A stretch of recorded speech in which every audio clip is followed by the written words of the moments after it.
Hello दोस्तों, I am Ram. और हम लोगों ने एम लक्ष्मीकांत सर की बुक चालू की थी, पॉलिटी। एक बहुत बड़ा डाउट है लोगों का कि एनसीईआरटी को लेके एनसीईआरटी पढ़े तो पढ़े कैसे, राइट। तो सबसे पहली बात मैं बता देता हूँ कि जो हमारी क्लासेस चाहे जिसको लेकर के होंगी, अगर मान लो कॉन्सेप्ट बेस है तो ये समझ लेना कि जो बेसिक के लिए बुक्स हैं आपकी, वो सारी बुक्स कवर क्लियर है। चाहे वो कॉन्सेप्ट विद पॉलिटी की क्लास है, चाहे वो कॉन्सेप्ट विद हिस्ट्री की क्लास है, चाहे वो कॉन्सेप्ट विद इकोनॉमिक्स की क्लास है। एक बात ये ध्यान रखना, जैसे अभी इकोनॉमिक्स की जो क्लास चल रही है, आप उसे जाकर के देख सकते हैं कि उसमें 12th का जो आधी बुक है एनसीईआरटी, या मैं इवन कंप्लीट कह सकता हूं, वो पूरी बुक कवर हो रही है। बात समझ में आ रही है? अब एनसीईआरटी का मतलब ये नहीं होता आप पांचवी की बच्चों वाली बात लिए बैठे हो, 6 की एनसीईआरटी में बच्चों वाली बात लिए बैठे हो। अरे यार, कुछ मेच्योरिटी दिखाओ।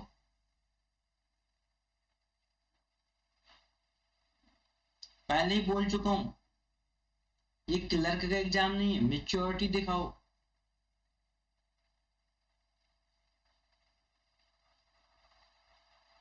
तो क्लियर है ये बात?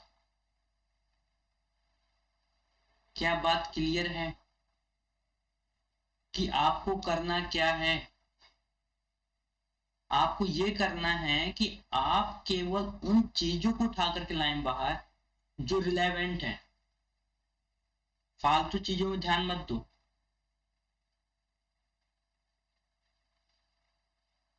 कोई दिक्कत?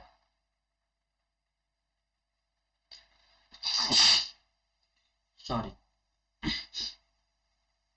कोई दिक्कत है तो जाकर के प्लेलिस्ट एक्सेस कर लो। प्लेलिस्ट में जाओ, चैनल को विजिट करो, सारी क्लासेस एक्सेस करो और फिर स्टार्ट करो। इसी वजह से हमने 2 क्लासेस चलाई थी, एम लक्ष्मीकांत सर की बुक और एक कॉन्सेप्ट विद पॉलिटी, जिससे आपके बेसिक जो टर्मिनोलॉजी है, जैसे स्वतंत्रता है या जैसे अधिकार है, एक क्लास आई है अधिकार की, पढ़ लीजिएगा।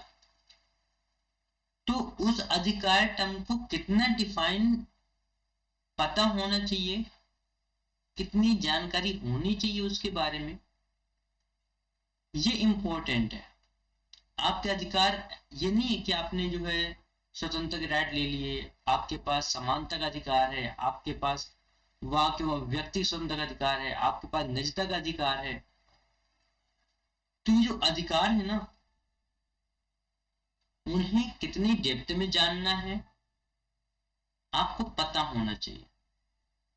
अधिकार टर्म का मीनिंग पता होना चाहिए आपको। क्या क्लियर है ये बात? तो मैं यही कहूंगा कि हर एक क्लास पढ़ें, कोई भी क्लास स्किप ना करें। आगे बढ़े, चलिए अब देखिए हम क्या कर रहे थे। हमारा 3rd चैप्टर चल रहा था, संविधान की प्रमुख विशेषताएं। उसमें सारी बातें हो गई थी। अब ये कुछ तालिकाएं दी हुई हैं जिनमें कुछ इंपॉर्टेंट आर्टिकल्स हैं।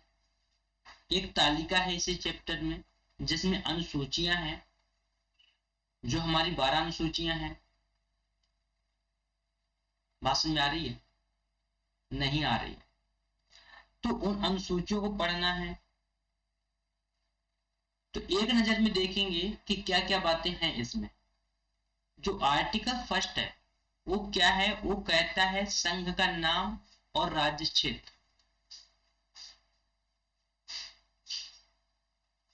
तो आर्टिकल फर्स्ट क्या बताता है? भारत एक संघ होगा या भारत राज्यों का संघ है।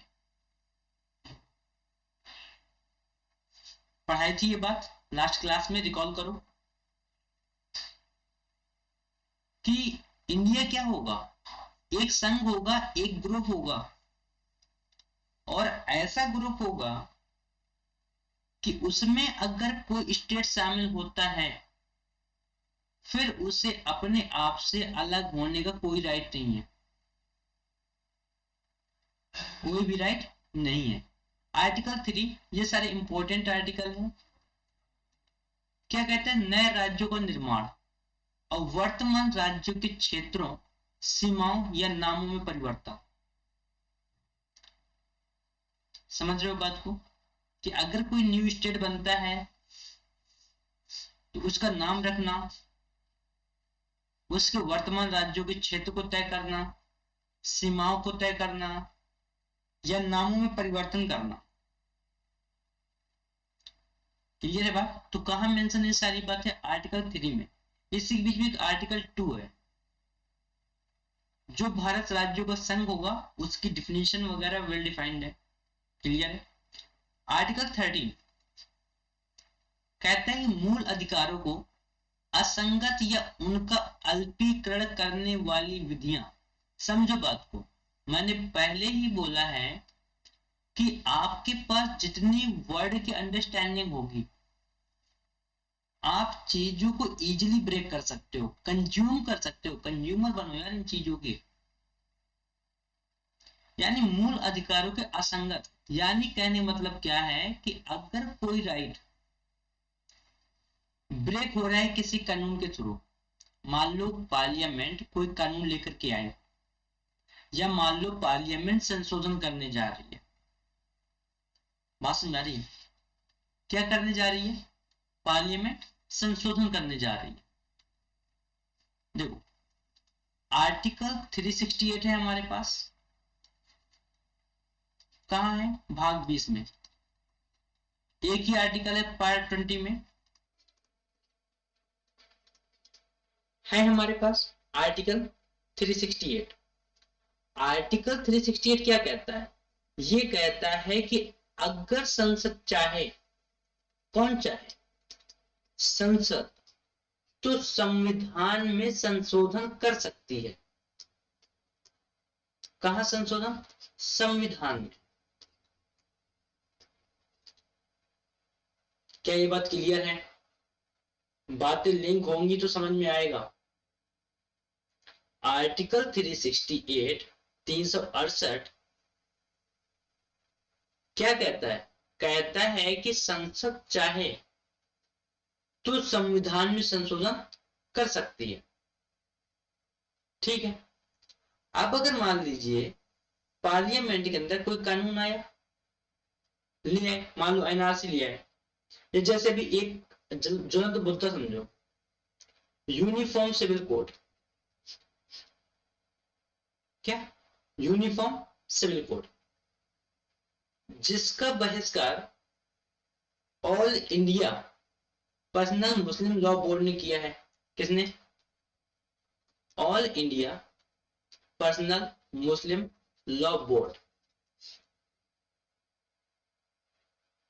बात समझ में आ रही है, यानी यूसीसी का उन्होंने क्या किया, बहिष्कार किया। क्यों किया होगा, सोचो क्यों किया होगा, यूसीसी अच्छी बात नहीं है क्या, है ना। हम क्या चाहते हैं, हम समाज में समानता चाहते हैं, चाहते हैं ना समानता, आप भी चाहते हो, मैं भी चाहता हूं समाज बराबर हो जाए, किसी के साथ भेदभाव ना हो, यही तो हमारे सपने हैं। और यही तो संविधान निर्माताओं के भी सपने थे कि नहीं थे।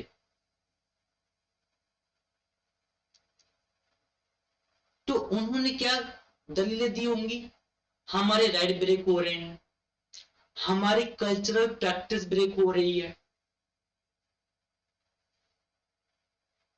क्यों, आर्टिकल 15 क्या कहता है, धर्म, जाति, लिंग, वंश के आधार पर भेदभाव नहीं किया जाएगा, और आपको अपने धर्म और संस्कृति को अबाध रूप से मानने की स्वतंत्रता है।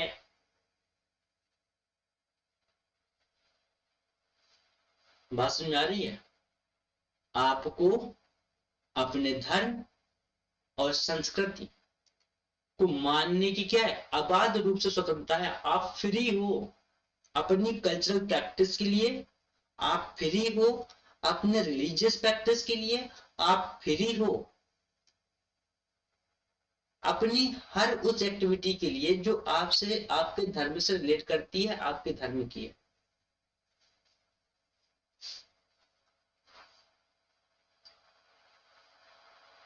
तो उनकी अकॉर्डिंग बात सही होगी। तो अगर ये बात सुप्रीम कोर्ट पहुंचेगी तो क्या होगा, वो सीधे दलील देंगे कि आर्टिकल 13 क्या कह रहा है। आर्टिकल 13 कहता है कि कोई भी कानून अगर आएगा, संविधान में पार्लियामेंट लेके आती है, पार्लियामेंट संशोधन करती है, और अगर वो कानून मूल अधिकार को कहीं से भी ब्रेक करता है, यानी जैसे मान लो कोई फंडामेंटल राइट का यहां से यहां तक का पार्ट है और ये पार्ट ब्रेक हो रहा है, ऐसा समझना ग्राफ के थ्रू, तो ये पार्ट क्या हो जाएगा, खत्म हो जाएगा अपने आप से, अपने आप से वो कानून खत्म हो जाएगा आर्टिकल 13 से। आर्टिकल 13 से ये पार्ट अपने आप फिनिश हो जाएगा। क्लियर है क्या? आई होप बात क्लियर होगी। कोई दिक्कत? अभी 368 और 13 की लड़ाई, हम पूरी लड़ाई पढ़ाएंगे 1951 से लेकर के 24 अप्रैल का जो डिसीजन था 1973, केशवानंद भारती केस, उसके बीच में गोलकनाथ है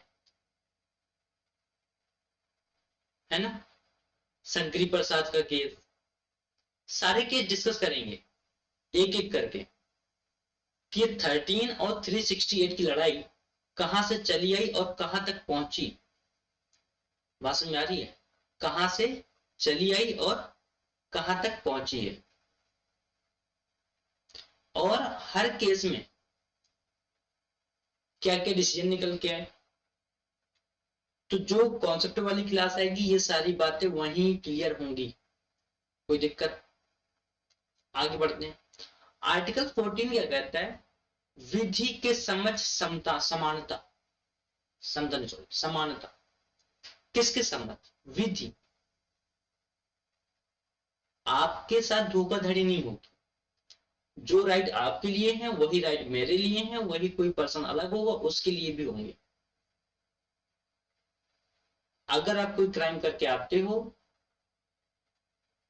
या कोई अन्य पर्सन क्राइम करके आता है, तो जो प्रावधान आपके क्राइम के लिए संविधान में है उसी के तहत आपको दंड दिया जाएगा, और अगर कोई अदर पर्सन करके आता है तो उसी के तहत उसे भी दंड मिलेगा। क्लियर है क्या? विधि समझ समानता, यानी उसके सामने कोई भी हो भेदभाव नहीं किया जाएगा। तो ये कहां मेंशन है? आर्टिकल 14 में मेंशन है। कोई दिक्कत? कोई दिक्कत? आप लोगों को अगर कोई दिक्कत आती है तो आप लोग कमेंट में बताते क्यों नहीं हो यार? बताया करो मुझे। पर्सनल कॉल करने से बेहतर है कि आप मुझे कमेंट में बताओ, क्योंकि मान लो बिजी है नहीं उठा कॉल, क्या करोगे बताओ? फिर बोलोगे यार भैया को प्राउड हो रहा है, कॉल नहीं रिसीव कर रहे, कैसे कर लेंगे यार। आर्टिकल 16, लोक नियोजन के विषय में अवसर की समता, यानी लोक नियोजन एम्प्लॉयमेंट, बात समझ में आ रही है? लोक नियोजन मतलब क्या है? एम्प्लॉयमेंट, यानी एम्प्लॉयमेंट के लिए आपको जो अवसर दिए जाएंगे वो समान दिए जाएंगे। आप बहुत बड़े राजघराने से हो तभी आप सिविल सर्विसेज में जा सकते हो, ऐसा नहीं होगा। ऐसी कोई क्राइटेरिया नहीं है कि आपको आपके ड्रीम से रोक ले। आपके अंदर करेज है तो यहां पर संविधान के अंदर अवसर की समता भी है। क्लियर है क्या? आर्टिकल 17 क्या कहता है? अस्पष्टता का अंत। यानी जो देश के अंदर वैदिक काल से, बात समझ आ रही है, जो छुआछूत, ब्राह्मण क्षत्रिय वैश्य शूद्र, शूद्र कहाँ रहेंगे? बाहर रहेंगे, कुएं में पानी नहीं पी सकते, हम छुएंगे नहीं, ये जो विक्टिम कार्ड है ना कास्टिज्म का, क्या है? Victim card. जो पॉलिटिशियंस बड़ा खेलते हैं, क्या कहते हैं? पॉलिटिशियंस विक्टिम कार्ड ही तो खेलते हैं, जाति का, धर्म का। तो आर्टिकल 17 कहता है कि समाज के अंदर अस्पृश्यता का अंत होना चाहिए। यानी क्लियरली मेंशन है कि आपको कोई ये नहीं कह सकता आप छोटी जाति को जाकर समाज के बाहर बैठो। अदरवाइज आर्टिकल 32 है, चले जाकर सीधे सुप्रीम कोर्ट, कोई दिक्कत। आर्टिकल 19 क्या कहता है? वाक स्वतंत्र आदि विषय कुछ अधिकारों का संरक्षण। आर्टिकल 19 कहता है कि आपको बोलने स्वतंत्रता है, उनके जो कुछ राइट है उनसे आपको संरक्षण भी प्रदान करेगा। इसका मतलब ये नहीं है कि आप किसी को कुछ भी बोल दोगे।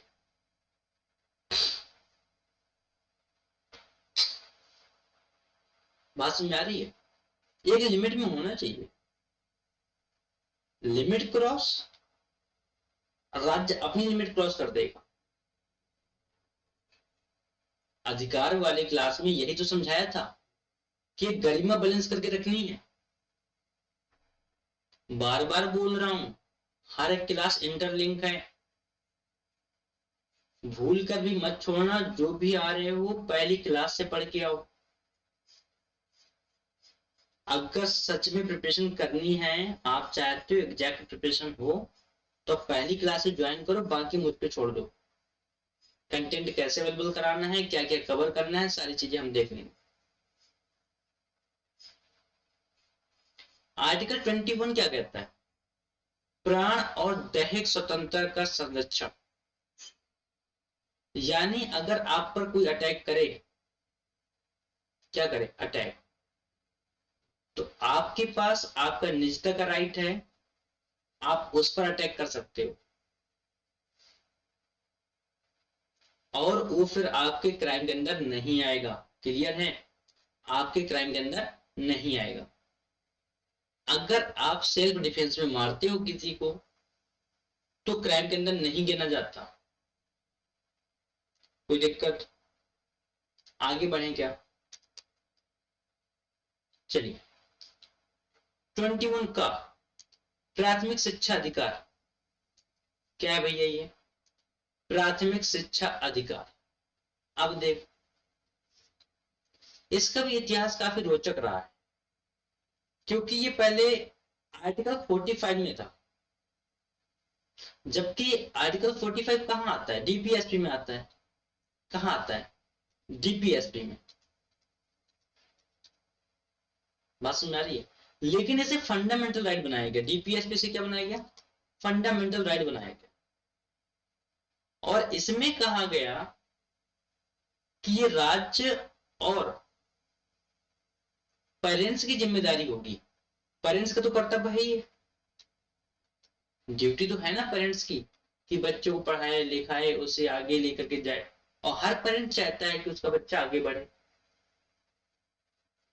तो ये बात 45 से उठा करके क्या की गई, एक फंडामेंटल राइट बना दिया गया 21 का में, कि ये राज्य की जिम्मेदारी होगी कि जो 6 से 14 साल के बच्चे हैं, 6 to 14 ईयर के, उन्हें राज्य फ्री शिक्षा की व्यवस्था करे। यानी उनकी प्राइमरी एजुकेशन अफेक्टेड नहीं होनी चाहिए। क्लियर है क्या? प्राइमरी एजुकेशन दिक्कत नहीं आनी चाहिए। और ये फंडामेंटल राइट ही बन गया, जिसके तहत कौन सी पॉलिसी आती है? सर्व शिक्षा अभियान। देखा है ना, सर्व शिक्षा अभियान। बेटियों के लिए बेटी बचाओ बेटी पढ़ाओ अभियान। तो जो वेलफेयर पॉलिसीज हैं, वो कहीं ना कहीं उनका सोर्स हमारा संविधान ही है, कि हमारे संविधान में राज्य की कुछ प्रतिबद्धताएं दिखाई गई हैं कि राज्य इन कामों के लिए प्रतिबद्ध है। क्या है? प्रतिबद्ध है, इन कामों को करना ही करना है राज्य को। राज्य इन कामों से अपना पीछा नहीं छुड़ा सकता, पीछे नहीं हट सकता। क्या क्लियर है ये बात? क्लियर है? आगे बढ़े, चलिए। आर्टिकल 25, आर्टिकल 25 क्या कहता है? अंतःकरण की, समझे ना, अंतःकरण और धर्म, अंतःकरण और धर्म को अबाध रूप से मानने, आचरण और प्रचार करने की स्वतंत्रता। आगे आर्टिकल 25 कि आप किसी धर्म को भी मानो, आप उसकी प्रैक्टिस करो, आप हिंदू हो, मंदिर जाओ, है ना, मंदिर में जाके आरतियां करो, खूब करो, आपको कोई मना नहीं कर सकता। आप मुस्लिम हैं, मस्जिद जाइए, नमाज पढ़िए, आपको कोई मना नहीं करेगा। आप सिख हैं, गुरुद्वारे जाइए, गुरु ग्रंथ साहिब पढ़िए, कोई दिक्कत नहीं। आप ईसाई हैं, चर्च जाइए, बाइबल पढ़िए, आप अपने धर्म की जो प्रैक्टिस है आप उसको करने के लिए फ्री हो। कहा मेंशन है? आर्टिकल 25 फंडामेंटल राइट है भाई, ये याद रखना, क्योंकि 12 से 35 तक जितने भी आर्टिकल हैं सबके सब क्या फंडामेंटल राइट है और कॉन्स्टिट्यूशन के पार्ट 3 में प्रेजेंट है। और लिए कहां से गए हैं? अमेरिका से लिए गए हैं, ये सोर्स भी याद रखना। क्लियर है क्या? क्लियर है? चलो आगे बढ़ते हैं। आर्टिकल 30 क्या कहता है? शिक्षा संस्थानों की स्थापना और प्रशासन करने का अल्पसंख्यक वर्गों को अधिकार। किसे? माइनॉरिटी को। यानी कि वो अपने धर्म की शिक्षा के लिए क्या कर सकता है? संस्थान स्टेबल कर सकता है, इंस्टीट्यूशंस ओपन कर सकता है और वहां पर प्रशासन भी कर सकता है। यानी कि वहां का एडमिनिस्ट्रेशन उस संस्थान का वो अपने अकॉर्डिंग देखेगा। तो कहां मेंशन है ये बात? आर्टिकल 30 में मेंशन है। क्लियर है कि माइनॉरिटीज के लिए ये राइट गिवन है। किसके लिए? माइनॉरिटी, अल्पसंख्यक, ये याद रखना, सबके लिए नहीं है, जो केवल अल्पसंख्यक वर्ग है उनके लिए है। कोई दिक्कत? आर्टिकल 13 फर्स्ट गा, आर्टिकल 31 का 31 गा क्या कहता है? कहते हैं कुछ निदेशक तत्वों को प्रभावित करने वाली विधियों की व्यावृत्ति। किन्हें? कुछ जो निदेशक तत्व हैं उन्हें लागू करना है, उन्हें प्रभाव में लाना है, उन सारी चीजों के लिए। तो आप याद रहे 31 गा तो ठीक, 31 गा ना याद रहे तो भी ठीक है, चल जाएगा काम। क्लियर है? 32 ये याद होना चाहिए, मौलिक अधिकारों को प्रवर्तित कराने के लिए रिट सहित उपचार। अब देखो, अगर मान लीजिए आपके फंडामेंटल राइट ब्रेक हो रहे हैं तो मैंने क्या बोला, आप कहां चले जाइए? Supreme court. तो यही वो पावर है जो आपको सुप्रीम कोर्ट तक जाने का राइट दिलाती है। बात समझ में आ रही है? यही वो पावर है कि जो सुप्रीम कोर्ट तक जाने का राइट दिलाती है। और सुप्रीम कोर्ट क्या करता है? रिट जारी कर देता है। रिट पढ़ाई थी विशेषताओं में, नहीं देखी है, शायद 4th क्लास है हमारी, उसमें जाके देख लीजिए, पता चल जाएगा रेट कितनी है। 5 रेटें हैं, कौन कौन सी है? बंदी प्रत्यक्षीकरण है, परमादेश है, उत्प्रेषण है, अधिकार प्रत्यक्ष है, उसके बाद प्रतिषेध है। पांचों मीनिंग बताए थे कि बंदी प्रत्यक्षीकरण क्या होता है, प्रतिषेध क्या है, उत्प्रेषण क्या है, अधिकार प्रत्यक्ष क्या है, परमादेश क्या है, कौन कब जारी होगी और कौन सी रेट किसके लिए जारी होगी। कोई भी रेट आप किसी को जारी नहीं कर सकते कि रोड में कोई टहल रहा है, लाओ भाई उसे रेट जारी कर देते हैं। दिमाग में बातें जा रही है ना। अब देखो आर्टिकल 38 क्या कहता है, राज्य लोक कल्याण की अभिवृद्धि के लिए सामाजिक व्यवस्था बनाएगा। क्लियर है, कौन, राज्य करेगा। लोक कल्याण की भावना को राज्य बढ़ावा देगा, उसके लिए सोशल सिस्टम राज्य डेवलप करेगा। तो अगर ये भी आर्टिकल याद रहे तो ठीक, ना याद रहे तो भी ठीक। दो आर्टिकल में एलिमिनेट कर चुका हूं। कौन कौन सा, पहला 31 का और दूसरा 38। इन्हीं आर्टिकल में से जो ये, क्योंकि इंपॉर्टेंट है कि मैंने सारे आर्टिकल यहां मेंशन नहीं है। क्लियर है क्या। आर्टिकल 40 मोस्ट इंपॉर्टेंट, ग्राम पंचायतों का गठन। किसका गठन भैया, ग्राम पंचायतों का गठन। डीपीएसपी है ये। 35 के बाद यानी 36 से लेकर के 51 तक जितने भी आर्टिकल होंगे सब डीपीएसपी में आएंगे। डीपीएसपी है कहां, पार्ट 4 में है, संविधान के पार्ट 4 में। क्लियर है क्या। कहां से लाए गए थे, आयरलैंड से लाए गए थे। सोर्स भी याद रखना, कोई दिक्कत। आर्टिकल 40 क्लियर हो गया। आर्टिकल 44, नागरिकों के लिए एक समान नागरिक संहिता, एक समान कानून। यही है भैया यूसीसी, जिसके लिए इस टाइम पे बहस छिड़ी हुई है।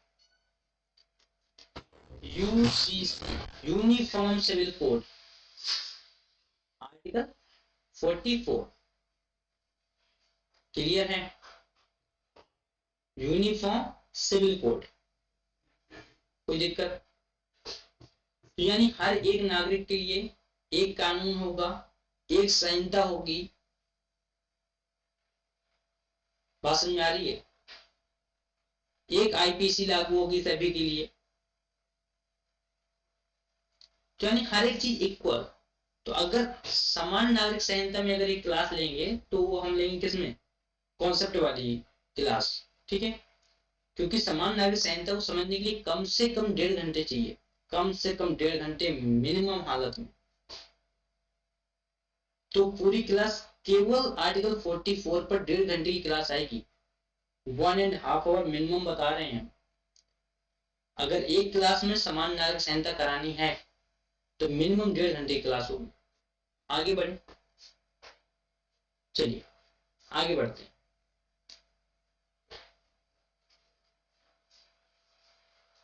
कोई दिक्कत, कोई दिक्कत। चल आते हैं आगे।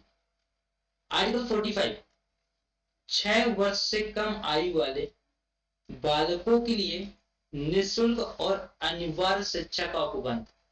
क्लियर है, कितने वर्ष, 6 ईयर। बात समझ आ रही है।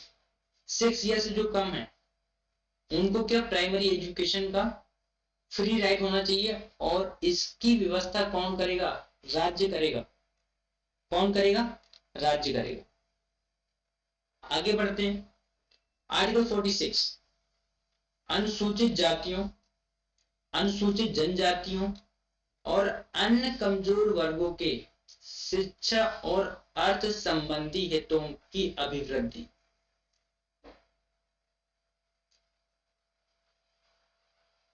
यानी जो हमारे ट्राइबल एरिया में रहने वाली कुछ ट्राइबल स्पीसीज हैं, जाति हैं, जनजाति हैं, ट्राइबल कम्युनिटीज हैं,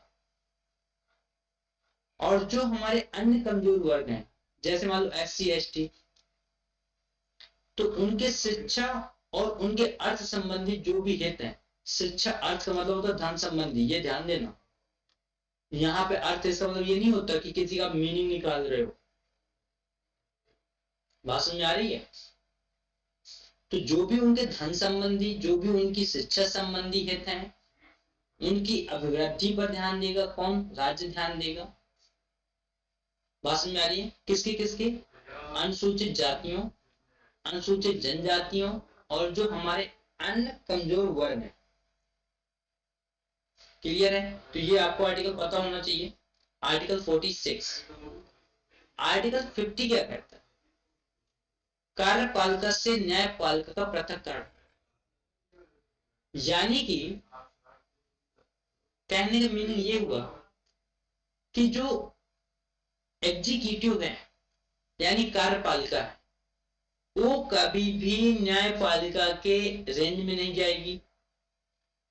क्लियर है? और न्यायपालिका कभी कार्यपालिका के शक्तियों पे इंटरफेयर नहीं करेगा, उसकी फील्ड पे इंटरफेयर नहीं करेगा। आई होप बात क्लियर होगी।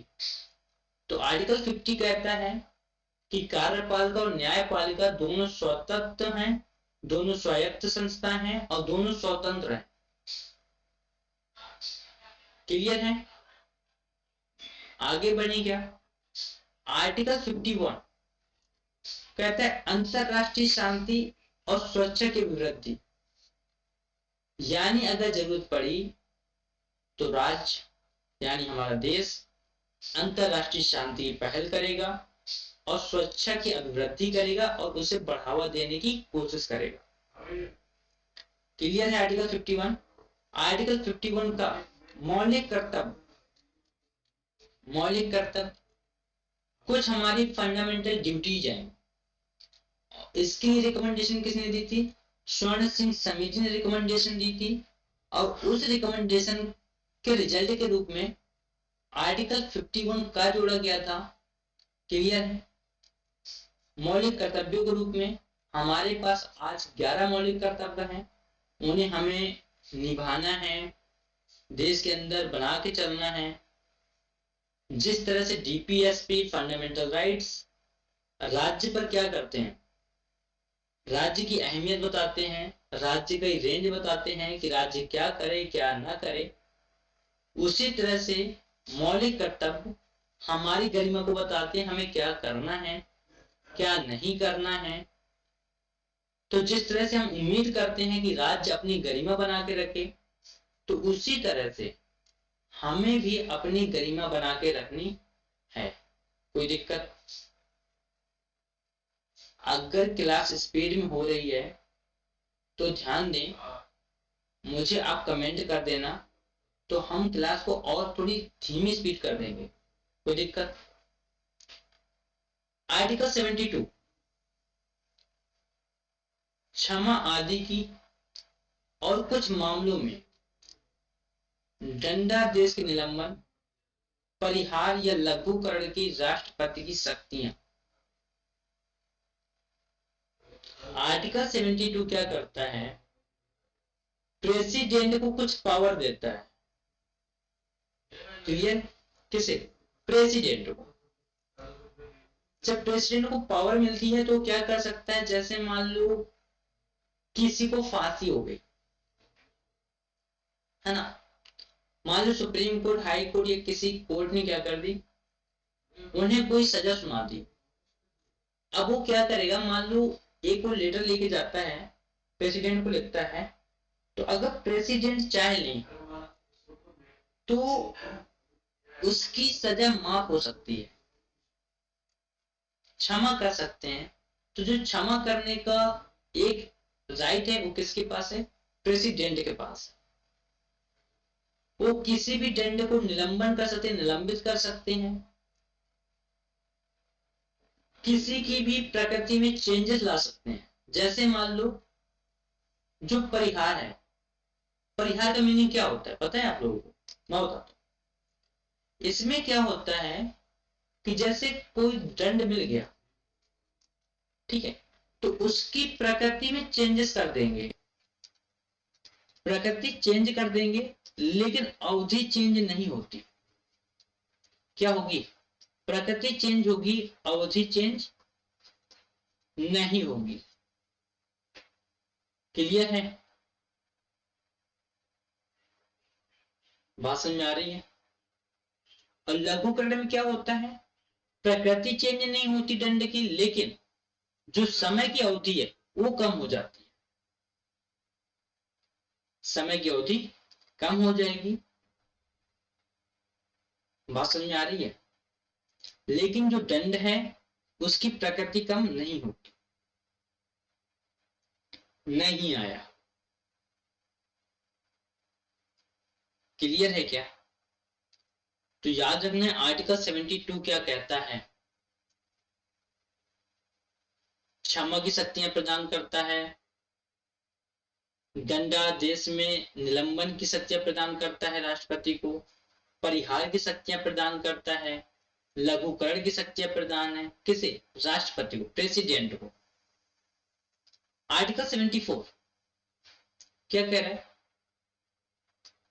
आर्टिकल 74 कहता है कि राष्ट्रपति को सहायता और सलाह देने के लिए मंत्री परिषद होगी।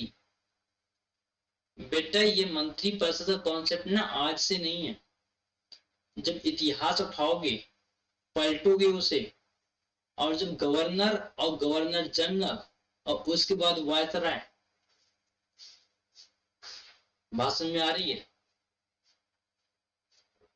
जब 1772, 1773 ये सारे करते हुए आओगे, 1813, 1853, 1858, 1947, ये जब सारी चीजें करते हुए आओगे, हिस्ट्री वाला पोर्शन पढ़ के, तब आपको पता चलेगा कि जो गवर्नर था उस गवर्नर के लिए भी सहायता और सलाह के लिए एक कमेटी बनाई गई थी, और वही कमेटी आकर के बाद में मिनिस्टर ऑफ काउंसिल में कन्वर्ट हो जाती है, मंत्री परिषद में कन्वर्ट हो जाती है। और जो गवर्नर का पद है वो आकर के कहा? राष्ट्रपति में कन्वर्ट हो जाता है। 2 मिनट दो, देखो समझो बात को। पहले इस देश के अंदर क्या है? गवर्नर। क्लियर है? उसके बाद गवर्नर जनरल, गवर्नर जनरल, उसके बाद वायसराय,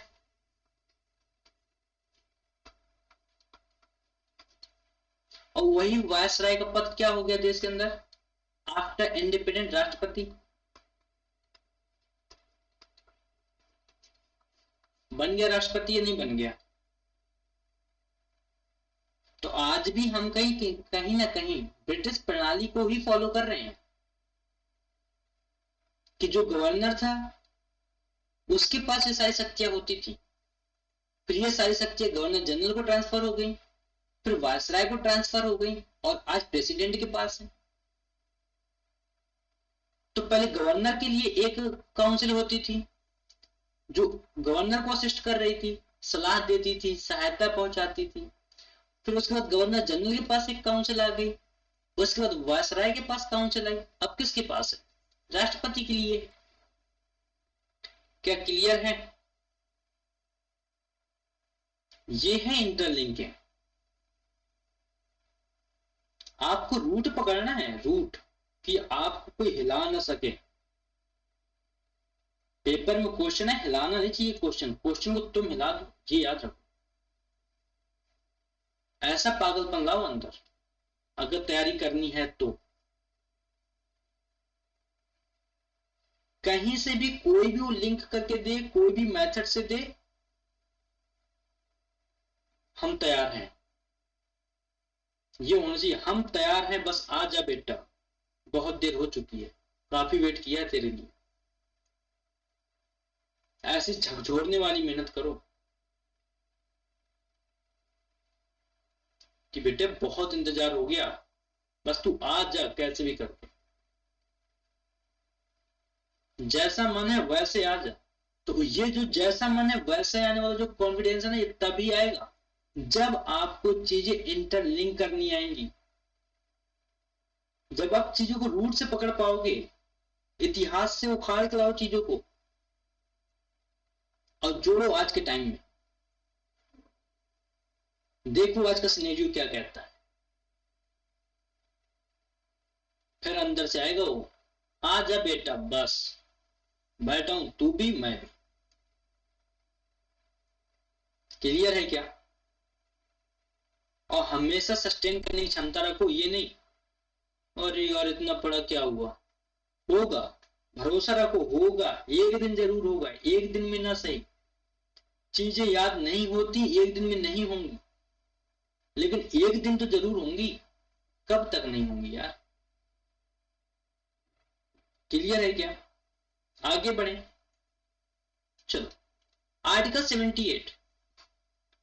आर्टिकल 78 क्या प्रावधान करता है कि राष्ट्रपति को जानकारी देने आदि के संबंध में प्रधानमंत्री के कर्तव्य, कि प्रधानमंत्री राष्ट्रपति को क्या करे, जानकारी दे, क्या हो रहा है देश में, क्या नहीं हो रहा है, क्या होना चाहिए, ये सारी बातें कौन, राष्ट्रपति। क्लियर है? कोई दिक्कत? आर्टिकल 110 धन विधेयक की परिभाषा। देखो धन विधेयक दो बातें हैं, एक है वित्त विधेयक, दूसरा धन विधेयक। जो वित्त विधेयक दो टाइप का, तो एक है नॉर्मल वित्त विधेयक, और धन विधेयक तब बन जाता है वो जब उसमें कुछ सर्टेन कंडीशन ज्वाइंट हो जाती है। जैसे होता है कि अगर कोई धन विधेयक होना है तो उसके लिए जो लोकसभा है, जो उसके पीठासीन अधिकारी हैं, पहले वो परमिशन दे, है ना, और कुछ सर्टेन कंडीशन है, तब जाकर के आप उसे धन विधेयक बोल सकते हो। कोई दिक्कत? कोई दिक्कत? पढ़ाएंगे, ऐसे ही पढ़ाएंगे, धन विधेयक भी पढ़ाएंगे, टेंशन मत लो। अभी केवल आर्टिकल देख रहे हो, इस वजह से ज्यादा चीजें एलिब्रेट नहीं कर सकते यहाँ पे, रीजन है क्लास बढ़ जाएगी, फिर चैप्टर रह जाएगा। 5वीं क्लास से आ रही है ये इस चैप्टर के लिए, बात समझ आई कि नहीं आई? क्लियर है क्या? आगे बढ़ जाए, चलो अब देखो आर्टिकल 112 112 क्या कहता है, वार्षिक वित्तीय विवरण यानी बजट। क्लियर है? बजट के बारे में कौन, आर्टिकल 112। आगे बढ़ते हैं, अब देखो 1 2 3 123 संसद के विश्रांति काल में अध्यादेश प्रख्यापित करने की राष्ट्रपति की शक्ति। क्लियर है क्या ये, कि संसद के पास जो विश्रांति काल है, जैसे मान लो विश्रांति काल का मतलब होता है जब संसद पावर में नहीं है, जब संसद सत्र में नहीं है। विश्रांति काल का मतलब क्या होता है, लिख लो कहीं, नोट डाउन करते चलो जो टर्म है। विश्रांति काल का मतलब होता है कि संसद सत्र में नहीं है,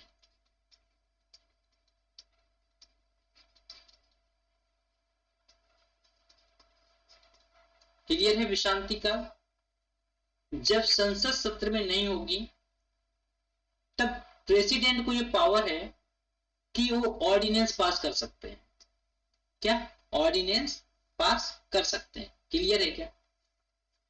आगे बढ़े, कंडीशन है ये, संसद विश्रांति काल में होनी चाहिए तभी। अब देखो आर्टिकल 143 क्या कहता है, उच्चतम न्यायालय से परामर्श करने की राष्ट्रपति की शक्ति। यानी कि अगर प्रेसिडेंट को मान लो किसी संवैधानिक प्रावधान के बारे में उच्चतम न्यायालय से परामर्श चाहिए, तो राष्ट्रपति परामर्श ले सकते हैं। क्लियर है? आगे बढ़े, आर्टिकल 155। आर्टिकल 155 क्या कहता है, राज्यपाल की नियुक्ति। क्या? राज्यपाल की नियुक्ति। नेक्स्ट आर्टिकल 166 क्षमा आदि की और कुछ मामलों में दंडादेश, निलंबन, परिहार या लघुकरण की राज्यपाल की शक्ति, यानी जो शक्तियां प्रेसिडेंट को थी वही शक्तियां राज्यपाल के पास हैं, लेकिन उस पावर के साथ नहीं है जिस पावर के साथ प्रेसिडेंट के पास होती है। ये कैसे होगा कॉन्सेप्ट वाली क्लास में देखेंगे। क्लियर है? अभी बस केवल वीर तुम बढ़े चलो, वीर तुम बढ़े चलो, सामने पहाड़ है, सिंह की दहाड़ है, झुको नहीं रुको नहीं, वीर तुम बढ़े चलो। याद है किसी को पोएम? बचपन में बड़ा मोटिवेट करती थी ये पोएम, है ना? आगे बढ़े क्या? आर्टिकल 163 क्या कहता है? राज्यपाल को सहायता और सलाह देने के लिए मंत्री परिषद की गठन किया जाएगा। मंत्री परिषद होगी जो राज्यपाल को सलाह देगी और सहायता पहुंचाएगी। जिस तरह से सेंट्रल की मंत्री परिषद प्रेसिडेंट के लिए है, उसी तरह से जो स्टेट की मंत्री परिषद होगी वो किसे सलाह सहायता देगी? राज्यपाल। कोई दिक्कत? कोई दिक्कत है क्या? बात समझ में आ रही है? आगे बढ़े चलो। अब देखो 167 क्या कहता है? राज्यपाल को जानकारी देने आदि के संबंध में मुख्यमंत्री के कर्तव्य। जिस तरह से प्राइम मिनिस्टर के यानी प्रधानमंत्री के प्रेसिडेंट को जानकारी देने की ड्यूटी है, उसी तरह से स्टेट के अंदर ये मुख्यमंत्री की ड्यूटी होगी कि वो राज्यपाल को राज्य के बारे में जानकारियां दे। कोई दिक्कत यहां तक? आगे बढ़े। आर्टिकल 169 ये क्या कहता है? राज्यों में विधान परिषदों का उत्साधन या सृजन। तो ये अगर याद हो तो भी ठीक, अदरवाइज इतना याद रखना कि विधान परिषद क्या होती है हर एक स्टेट के लिए कंपलसरी नहीं है। जो स्टेट चाहे वो रिकमेंडेशन दे सकता है संसद को या पार्लियामेंट को, सेंट्रल को, और सेंट्रल फिर अगर चाहती है तो उस स्टेट में विधान परिषद आ जाएगी। कोई दिक्कत? आर्टिकल 200 विधेयकों की अनुमति, तो ये भी कोई बहुत बड़ी बात नहीं है। आर्टिकल 213 जैसे वहां 123 था, यहाँ 213, तो विधानमंडल के विश्रांति काल, विश्रांति काल का मतलब बता दिया था ना। अब यहाँ पे विधानमंडल सत्र में नहीं होगा। अध्यादेश प्रख्यापित करने की राज्यपाल की शक्तियां, वहां किसकी शक्तियां थी? प्रेसिडेंट की, यहाँ गवर्नर की, राज्यपाल की। कोई दिक्कत? आर्टिकल 226 क्या कहता है? कुछ रिटे निकालने की उच्च न्यायालय की शक्ति, यानी हाई कोर्ट के पास, जिस तरह से सुप्रीम कोर्ट के पास आर्टिकल 32 से रिटे जारी करने की शक्तियां हैं, उसी तरह से आर्टिकल 226 से उच्च न्यायालय रिट जारी कर सकता है। आगे बढ़े। आर्टिकल 239 का 239 का दिल्ली के संबंध में विशेष उपबंध, तो याद हो तो भी ठीक, ना हो तो भी ठीक। आगे बढ़ते हैं चलो। आर्टिकल 249 राज्य सूची के विषय के संबंध में, किसकी? राज्य सूची के विषय, ध्यान देना, राज्य सूची के विषय के संबंध में राष्ट्रीय हित में कानून बनाने की संसद की शक्ति। किसमें? राष्ट्रीय हित में कानून। क्लियर है? आगे बढ़े। जबकि राज्य सूची किसका दायरा है? राज्य का दायरा है, और केंद्र सूची केंद्र का दायरा है। लेकिन अगर संसद को लगता है कि ये कानून राष्ट्रीय हित में होगा, या मान लो राज्य को लगता है, तो राज्य क्या करेगा? रिकमेंडेशन देगा। किसे रिकमेंडेशन देगा? संसद को, कि आप मेरे लिए कानून बना दो। बात समझ में आई? कोई दिक्कत? 262 क्या कहता है? अंतरराज्यीय नदियों या नदी घाटियों के जल संबंधी विवादों का न्याय निर्णय। बात समझ में आई कि जो अंतरराज्यीय नदी हैं, जो नदी घाटियां हैं, जो उनके पानी के विवाद हैं, जैसे जैसे SYL नहर जो हरियाणा वाले बॉर्डर पे है, SYL, उसका विवाद चलता रहता है। बात समझ में आ रही है SYL का। तो ऐसे जो देश के अंदर विवाद है, उनका न्याय निर्णय किस आर्टिकल के थ्रू होगा? 262 के थ्रू होगा। क्लियर है? 263 क्या कहता है? अंतरराज्यीय परिषद के संबंध में उपबंध कि इंटर-स्टेट काउंसिल स्टेबल होनी है, स्टेबल है, तो क्या उनके बीच रिलेशन है? ये जितने प्रावधान होंगे सब कहाँ होंगे? आर्टिकल 263 में। कोई दिक्कत? 265 आप पढ़ें तो भी बेटर है, ना पढ़ें तो भी बेटर है। आर्टिकल 275 याद रहे तो भी ठीक, न याद रहे तो भी ठीक। 280 वित्त आयोग, फाइनेंशियल कमीशन, फाइनेंस कमीशन। अब देखो वित्त आयोग, ये आपको पता होना चाहिए। वित्त आयोग का गठन कब हुआ ये पता होना चाहिए। वित्त आयोग का काम क्या है ये पता होना चाहिए। तो वित्त आयोग की पूरी तरह से पढ़ेंगे। क्लियर है? 300 याद रहे तो भी ठीक, नहीं तो भी ठीक। 300 का जो हमारा 7वां फंडामेंटल राइट था पहले, लेकिन उसे मुरारजी देसाई जी की गवर्नमेंट में हटा दिया गया, जो संपत्ति का अधिकार था, और उससे एक नॉर्मल लॉ बना दिया गया, नॉर्मल कानून बना दिया गया आर्टिकल 300 का में, जो 44वां संविधान संशोधन 1978 में हुआ, उसके तहत इसे हटा करके, उस फंडामेंटल राइट को हटा करके क्या किया गया? एक नॉर्मल कानून बना दिया गया। और वो कानून कहाँ है? आर्टिकल 300 का में है। तो 300 का क्या कहता है? विधि के प्राधिकार के बिना व्यक्तियों को संपत्ति से वंचित ना किया जाना चाहिए, यानी राइट टू प्रॉपर्टी। अगर राज्य के पास कोई प्राधिकार नहीं है, कोई राइट नहीं है, तो राज्य किसी को संपत्ति से वंचित नहीं कर सकता। जैसे फंडामेंटल राइट था तब बड़ी मजा थी, और इसी की वजह से तो भैया 1951 से 1973 हो गया, इसी के चक्कर में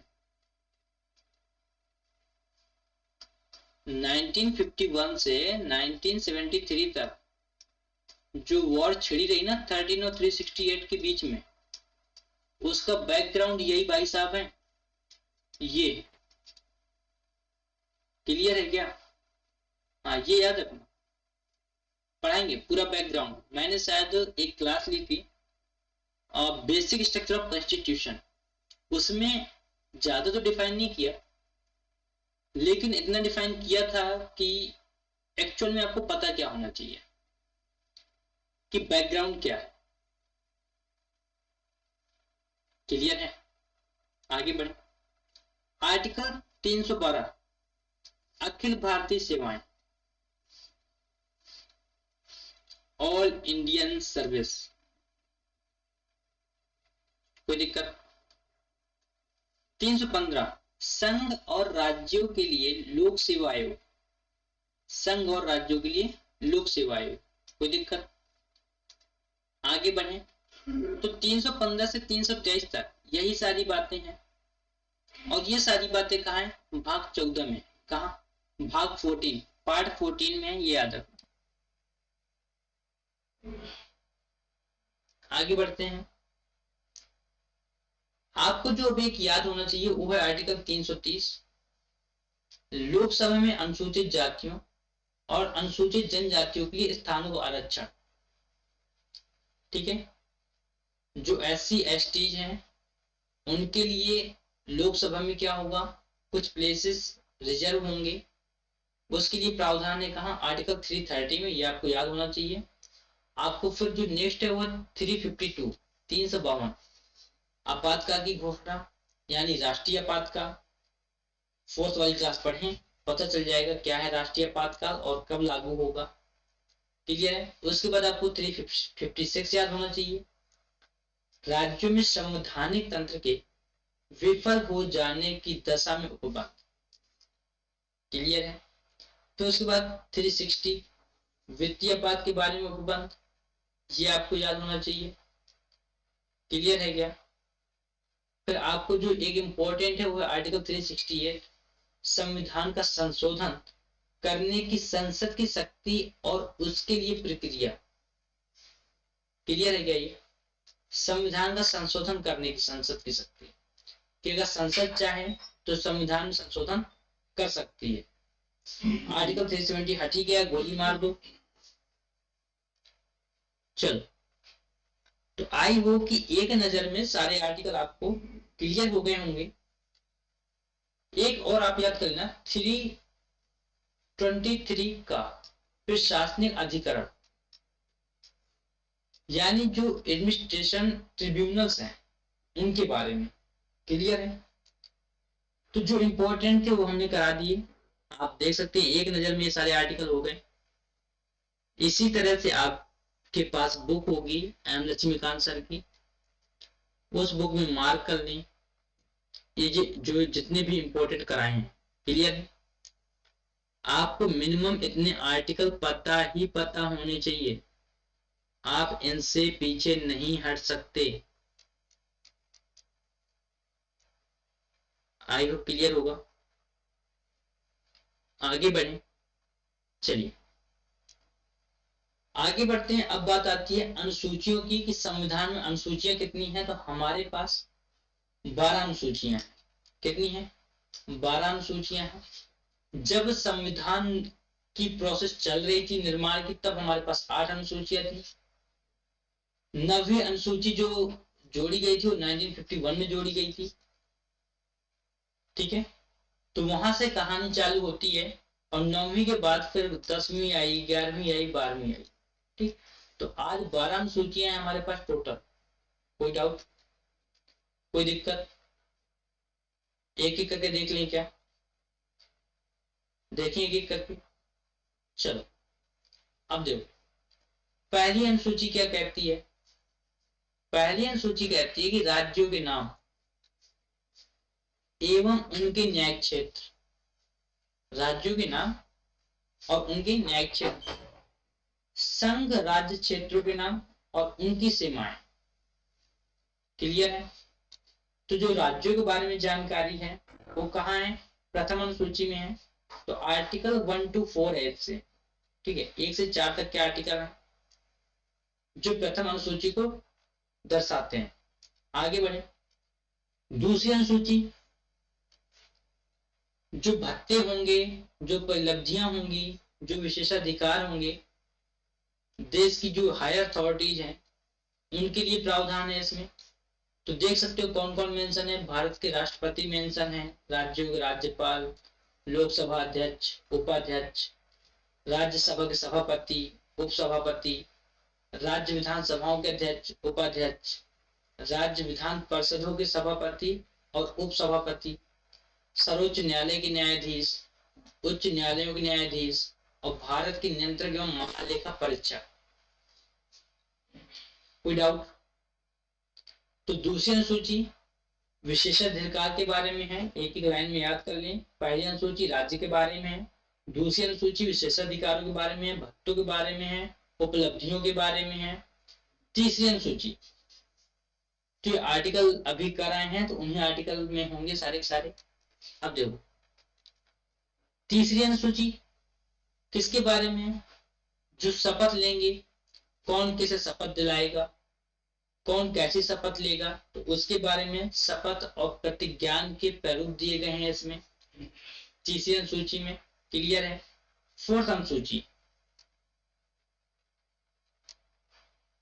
फोर्थ अनुसूची क्या बोलती है, राज्यों और केंद्र शासित प्रदेशों के लिए राज्यसभा में सीटों का आवंटन।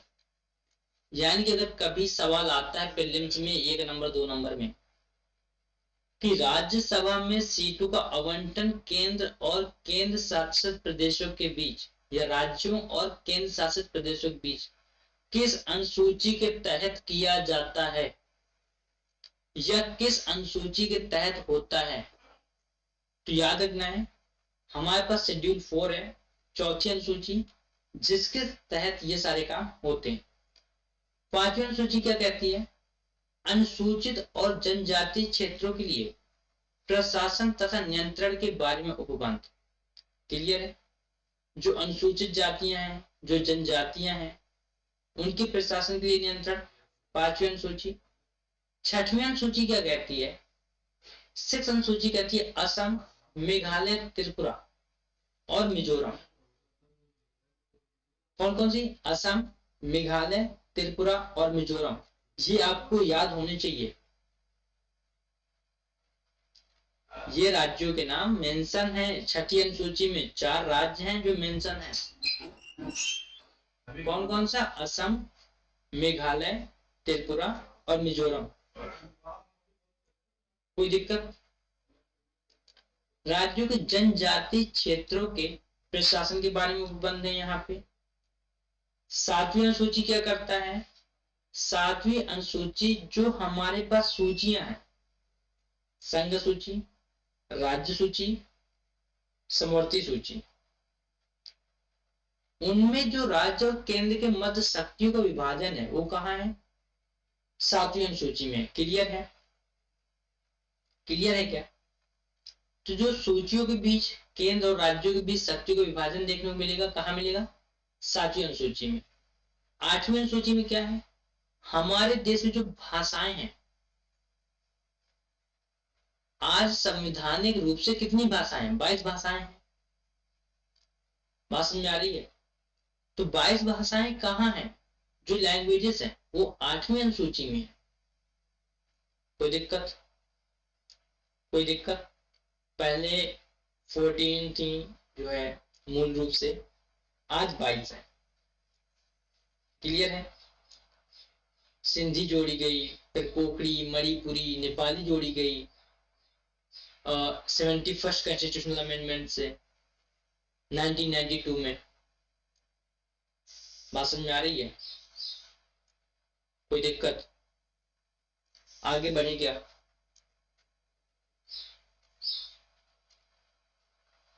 चलो अब देखो फिर 9वीं अनुसूची। तो भूमि सुधारों के लिए, किसके लिए, भूमि सुधारों के लिए। आप पढ़ लीजिएगा, लेकिन एक लाइन में बता देता हूं।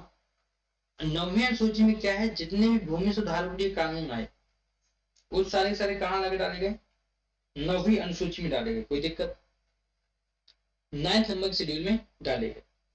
10वीं अनुसूची में क्या है, दल बदल के कानून है कि कोई भी नेता कहीं भी जा रहा है ना, तो दल बदल से जो संबंधित कानून है वो सारे के सारे कहाँ हैं, 10वीं में है।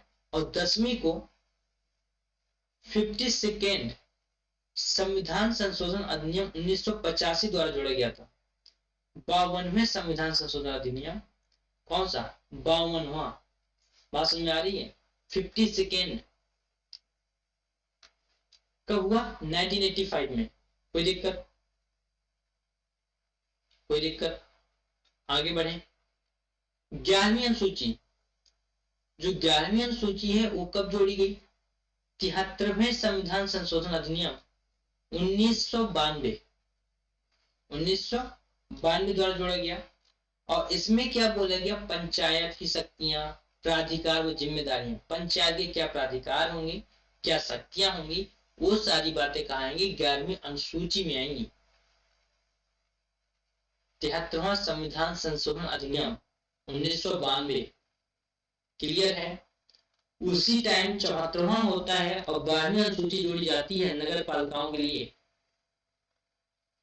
ये भी संविधान संशोधन कब होता है, 1992 में होता है। और क्या जोड़ा जाता है, 12वीं अनुसूची 1992 में। तो 11वीं किस लिए है, पंचायत के लिए, और 12वीं नगर पालिका के लिए। कोई दिक्कत, कोई दिक्कत, देख दो फटाक से। क्लियर है, चौथी, पांचवी, छठवीं, सातवीं, आठवीं, नौवीं, 10वीं। कोई दिक्कत? आगे बढ़े। अब देखो एक नजर में क्या गिवन है यहाँ पर, संविधान के स्रोत, कि संविधान के स्रोत क्या क्या है, रिसोर्सेस कहां से लिया गया है, कौन सी चीज हमारे संविधान में कहां से प्रेजेंट है। तो पहला, भारत शासन अधिनियम 1935। क्या? भारत शासन अधिनियम 1935। यहां से क्या लिया गया? यहां से संघीय तंत्र, राज्यपाल का कार्यालय, न्यायपालिका, लोक सेवा आयोग, आपातकालीन उपबंध व प्रशासनिक विवरण। क्लियर है? सारे याद ना हो तो इतना याद कर लेना कि इंडिया का जो फेडरल स्ट्रक्चर है, बात समझ आ रही है, वो कहाँ की देन है? भारत शासन अधिनियम 1935 की देन है। कोई दिक्कत? आगे बढ़। ब्रिटेन का संविधान, यहां से क्या क्या मिला हमें? संसदीय शासन मिला, विधि का शासन मिला, विधायी प्रक्रिया मिली, एकल नागरिकता, मंत्रिमंडल प्रणाली, परमाधिकार लेख, संसदीय विशेषाधिकार और द्विसदनवाद, यानी दो सदन। ये सारी बातें कहां से ली गई?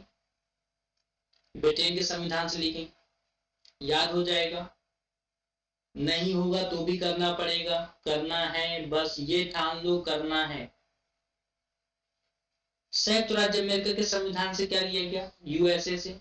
पहली बात, फंडामेंटल राइट याद होना चाहिए, मूल अधिकार, न्यायपालिका की स्वतंत्रता, न्यायिक पुनरावलोकन का सिद्धांत, उपराष्ट्रपति का पद, उच्चतम न्यायालय, उच्च न्यायालय के न्यायाधीशों का पद से हटाया जाना, राष्ट्रपति पर महाभियोग, इम्पीचमेंट ऑन प्रेसिडेंट। सब कहां से लिया गया? सबका सब संयुक्त राज्य अमेरिका के संविधान से लिया गया। आगे बढ़ते हैं। अब देखो आयरलैंड से क्या लिया गया? डीपीएसपी, राज्य के नीति निर्देशक सिद्धांत, राष्ट्रपति की निर्वाचन पद्धति, यानी हटाना अमेरिका ने दिया और जोड़ना आयरलैंड ने, राज्यसभा के सदस्यों का नामांकन। ठीक है, तो आयरलैंड से लेकर के कनाडा के संविधान से क्या लाए? सशक्त केंद्र के साथ संघीय व्यवस्था। क्या लाए? सशक्त केंद्र के साथ संघीय व्यवस्था और शीर्ष शक्तियों का केंद्र में निहित होना, केंद्र द्वारा राज्य के राज्यपालों की नियुक्ति और उच्चतम न्यायालय का परामर्शी न्याय निर्णय। किसका? उच्चतम न्यायालय का। कोई दिक्कत? ऑस्ट्रेलिया का संविधान, समवर्ती सूची ऑस्ट्रेलिया के संविधान से आई, व्यापार, वाणिज्य और समागम की स्वतंत्रता, संसद के दोनों सदनों की संयुक्त बैठक। क्लियर है क्या? कब?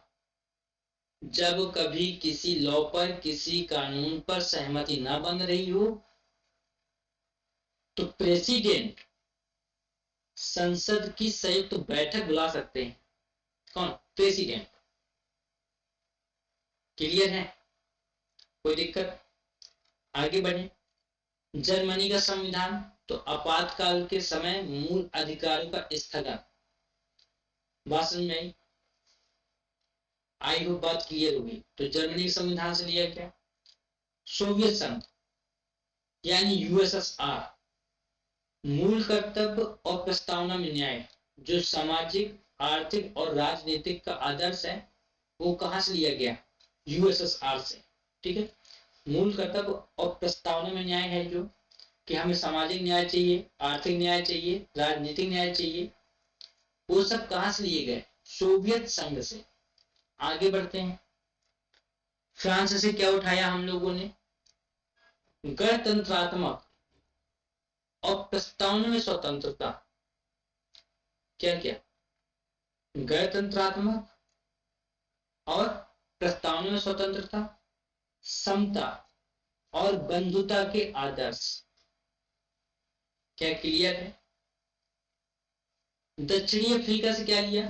संविधान में संशोधन की प्रक्रिया और राज्यसभा के सदस्यों का निर्वाचन, दो चीजें वहां से लेकर के आए।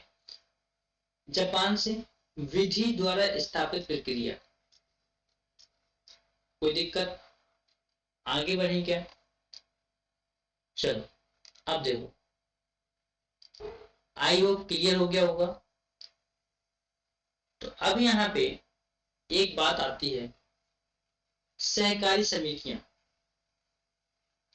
जो एक संविधान का पार्ट है और संविधान की विशेषता है।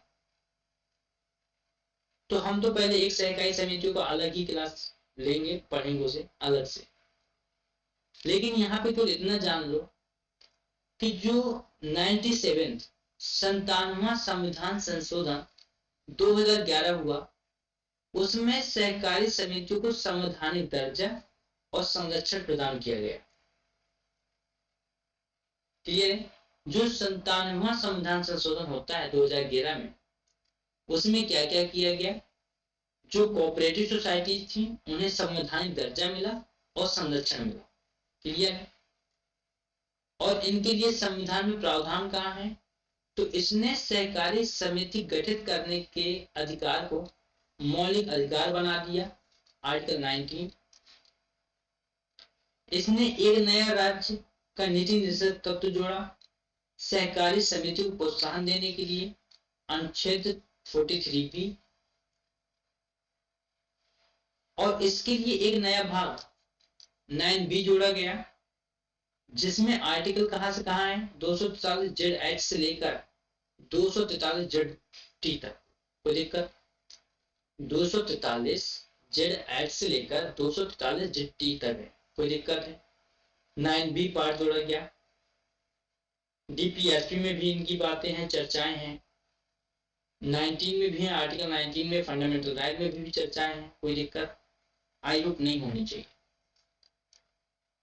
चलिए,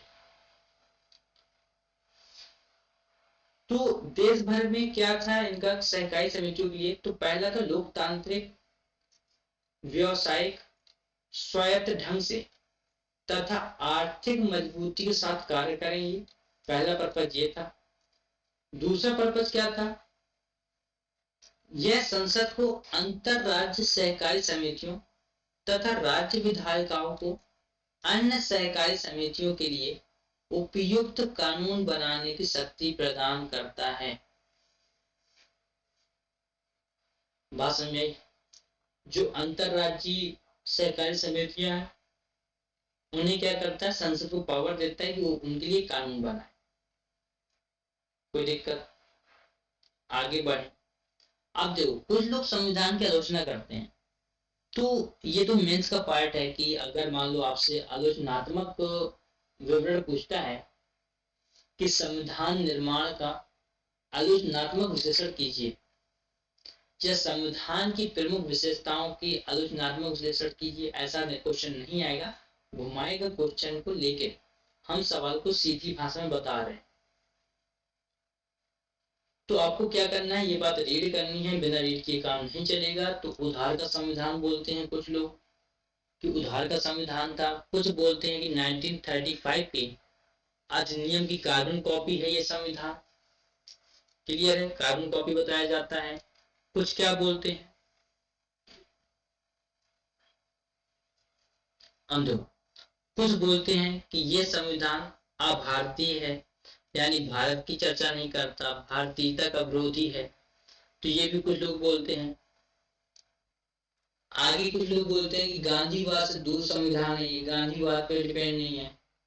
बात समझ में आ रही है? गांधीवाद तो कहीं बात करेंगे, कुछ हमारे पॉइंट ऑफ व्यू भी है गांधीवाद को लेकर, बड़ा हम उत्सुक रहते हैं गांधीवाद पढ़ाने के लिए, है ना? क्योंकि हम लोग गांधीवाद के खिलाफ भी बोलते हैं थोड़ा सा, क्योंकि आलोचनात्मक विवरण जब गांधीवाद करता है तो हम भी कर देते हैं, कोई टेंशन वाली बात नहीं है। एग्जाम में पॉइंट ऑफ व्यू से क्या लिख के आना ये हम बताएंगे, है ना? वहां बुराई मत कर देना, पहले ही बाहर कर देंगे वो लोग। क्लियर है? अब देखो, बस बोलना है, हाँ जी करना है, समझ गए ना? आगे देखो, महाकाय आकार, एलिफेंटियन साइज है कुछ लोग बोलते हैं, और कुछ लोग इसे वकीलों का स्वर्ग भी बोलते हैं, जो नेक्स्ट आलोचना होगी।